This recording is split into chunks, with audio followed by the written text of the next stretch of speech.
All right. Today I have a deck, classic deck in the format, CradleHoof, based around. These cards: Gaia's Cradle, add green to your mana pool for each creature you control, and then the CradleHoof Behemoth, a 8 mana guy who you typically cheat into play, but you can cast. Haste. When he enters the battlefield, you gain creatures you control gain trample and plus X until end of turn, where X is the number of creatures you control. So the more creatures you have, the bigger your guys get.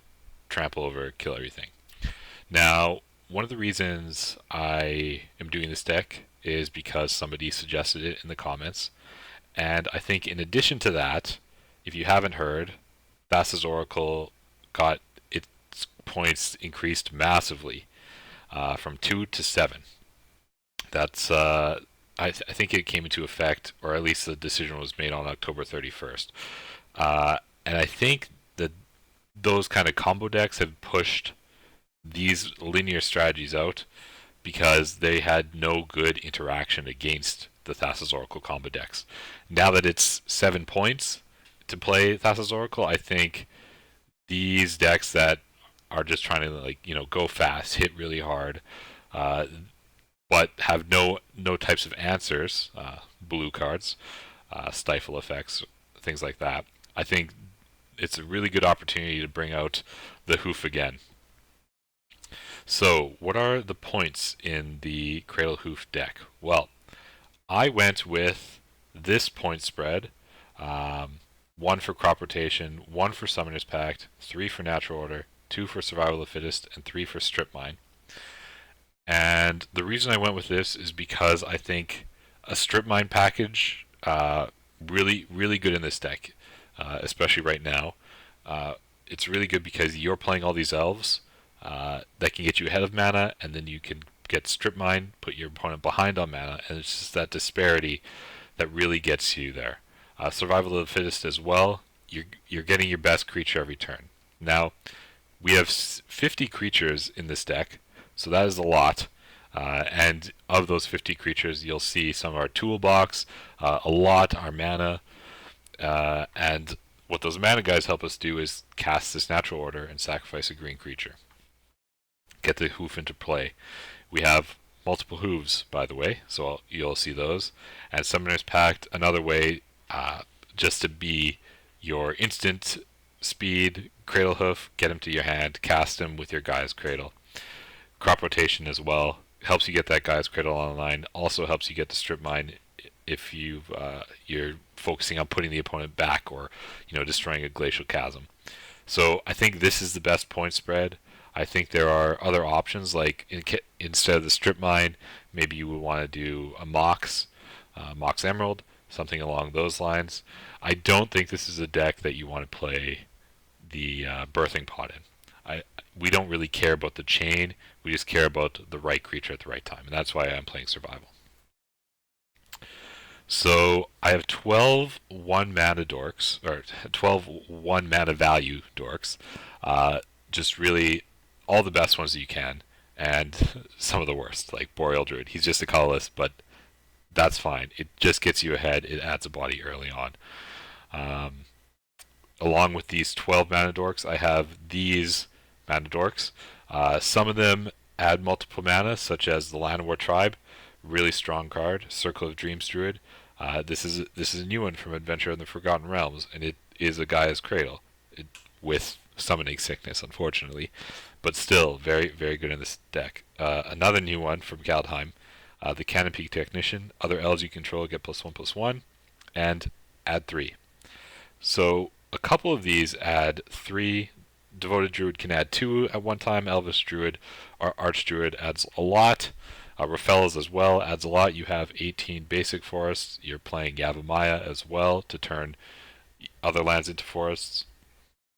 And then Priest of Titania, right? These are just huge mana dumps that we have. So a lot of mana dorks in this deck. We're playing it alongside 34 lands. So hopefully we're hitting land drop every turn. Hopefully we're playing our mana dorks early, and if they get burned out, we just keep playing more, right? That's really where this deck thrives, just playing guys over and over again until it hits the critical mass. So these are all the tutors in the deck. A lot of tutors in this deck. Some are for lands here, so I put Sylvan Scrying because it is important. We have a lot of creature tutors. Green Sun Zenith, Natural Order, the Court of Calling, Fauna Shaman, Woodland Bellower. All these are tutors. Now the newest one, unfortunately it's a little cut off here, but Magus of the Order is basically your Natural Order effect on a Summoning Sickness stick. It does have one additional creature it has to sack, which is itself. But really powerful effect, not worth cutting, I think, for the reason that it has Summoning Sickness. It's still totally worth it. So when you're tutoring, you want to think, okay, well, what do I need most? As always, so just keep in mind you have a lot of creatures, and knowing this deck list, knowing the creatures that you can find in the right situation, can help you, right? Go over your creatures, know what you're wanting to find in the situation. So these are the utility creatures in the deck. We have a lot that focus on specific things, right? So your CradleHoof shuts down all artifacts. You don't have any in the deck. Reclamation Sage is a single target artifact or enchantment. Toski, Bearer of Secrets, I think I should talk about for a bit. Can't be countered, indestructible, attacks each turn if able, and whenever a creature you control deals combat damage to a player, draw a card. So all your little elves, suddenly they can just draw a card and get you ahead. Great against a control deck. Same with Allosaurus Shepherd, with a bonus of pumping all your elves. You have a fair amount of elves in the deck. So you have a little bit of tribal synergy with something like the Elvish War Master. But we're not an elf combo deck per se. We do have things like Wirewood Symbiote or Quirion Ranger, Scrib Ranger, mostly just to get us ahead, be able to play lands again. You can return a forest, which might be your Gaia's Cradle because you have a Yavimaya in play. Plays like that are things that you should think about. And a couple of these guys, the Allosaurus Shepherd, Elvish War Master, and Thorn Lieutenant, I have as mana sinks as well as very good in their own right. You have a little bit of graveyard hate in endurance, and our 3 hooves, CradleHoof Behemoth, as we saw earlier, End-Raised Forerunners, similar effect, not as good, and Decimator of the Provinces, again, similar effect. It's a cast trigger, so don't try to put this into play and get the effect.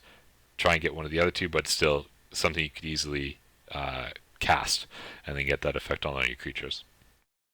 Rurik Thar the Embowed, I wanted to highlight as well as a really good creature against some of these combo decks. Whenever a player casts a non-creature spell, he deals 6 damage to that player. So it's you included, but you have 50 creatures in your deck. Hopefully you can survive, as well as having some great stats on him. So those are our utility creatures. Now I think we just have some Planeswalkers here. So these are the other 2 red cards. We only have 3 red cards in the deck. Renin 6 and Xenagos the Reveler. Now, the reason you're playing Renin 6 is because it's broken. He's fantastic with your Wasteland and your Strip Mine, as well as a couple of our fetch lands that we have. And he's able to ping down just opponents' little elves. So your elves can hopefully produce mana and theirs can't. Xenagos the Reveler, he can add a ton of mana when he comes into play with his +1. As well, he just makes 2/2s. He makes 2/2s all the time. And that's really what the rest of our Planeswalkers are doing. Garruk has an effect to make a 2/2. Or he can shoot down. This is maybe one of your better removal spells in the deck, to shoot something down like an Avid Mind Sensor. And then transform. When he transforms, he turns into a Survival of the Fittest as well. He can sacrifice creature, find a creature, put it into your hand, as well as make 1/1s. Garruk Wildspeaker untaps 2 lands, which can be your Gaia's Cradle, a land you're often going to be searching for. And that is so if you're not using the untapped lands to get ahead, you can always make a beast. Nissa, Voice of Zendikar, you make plants, you put 1/1 counters on all the creatures you control. A lot of what you'll see here is bodies, bodies, bodies, bodies in a Planeswalker recurable theme. So that's why we're playing these Planeswalkers in particular. I think another one that I considered, but I didn't find room for, was the Nissa who makes your lands 3/3s. I really do like that effect. It doubles all your forests, and you have a lot of forests in the deck. I wasn't able to find a spot. Maybe the Garruk Wild Speaker would be the best cut, but I couldn't do it. I had to play Garruk. These are our lands. Nothing too exciting here. The Gaia's Cradle, of course, the Yavimaya Cradle of Growth. These combo with each other. The Strip Mine and the Wasteland, just to keep our opponents off mana. A couple of fetch lands and a couple of red producing lands. Kessig Wolfrun, again, just a mana sink for your deck. So really, really, that's it. That is CradleHoof. I think it's a really good deck, especially going into the meta where we are now. And I think you have a good opportunity to play it with this very exciting point spread. I really like Strip Mine alongside a Natural Order. Crop Rotation really good for all the lines you're getting. I hope you guys liked this style. It's slightly different. I'm trying to go maybe a little bit faster. I think the digital style that I've created here will allow me to iterate on my decks faster. The biggest problem I have is sleeving my cards and then unsleeving them because I don't have enough, and then finding the cards, as I think a lot of people have with their collections. But hopefully you guys like this style, and yeah, if this I did this deck mostly because somebody recommended it, and I thought, oh hey, now as well, it's a good time to highlight why you would want to play this deck. So if there's a deck that you want to see played, feel free to comment below, or not played, but deck teched. Feel free to comment below and let me know what you want to see. I'm thinking of doing another series as well, maybe something on how to build with specific points, or why you would play these points over others. Some kind of more like Canadian Highlander fundamentals or deck building. If you're interested in that as well, let me know in the comments below. Thanks a lot.